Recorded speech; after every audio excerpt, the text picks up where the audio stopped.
gaurko asamblean azken batean joan zan urtean egin ditugun ekintza guztien kontua asko indugu. Talde oso potentia dau, elkarrekin lan egiten dabena ideia daukatena, eta gero baita estrategi plana egin dugu. Eta orduan estrategi plan horren barruan komunikazioko estrategia eta estrategi orokorra horrek beste ikuspegi bat emoten dozku aurrera begira joan alizateko. Hori esan da oso importantia.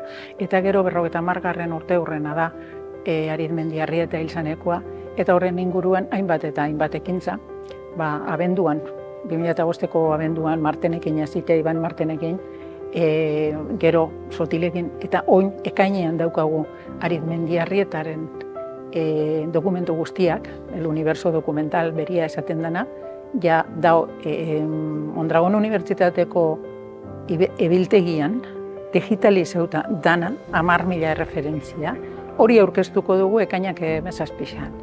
Eta bertan egongo da Fernando Molina, historialaria, Arizmendiarrietare buruz eta aurreko kooperatibistekin erlazioa handia eduki da ben EHUko profesore bat, irakasle bat, katedratiko bat.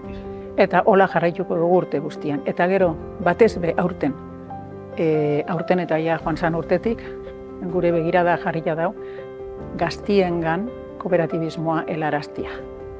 Gaztiak, 16-30 urte artekoak, hori oinarte inorreztak eskatu horrekin, eta hori sare sozialen bidez egiten dugu, eta gero ja badaramu urte asko unibertsitate guztietara joaten. Sare sozialetan 220.000 bisualizazio, baino gehiago daukagu. 3.000 jarraitzaile. Eta unibertsitateetan urte askotan, urtean 1.000 gora ikasle, 70 kurtso ematen, Deusto Business School, EHU, Naparroko Unibertsitate Publikoan, Teknunen, eta abar.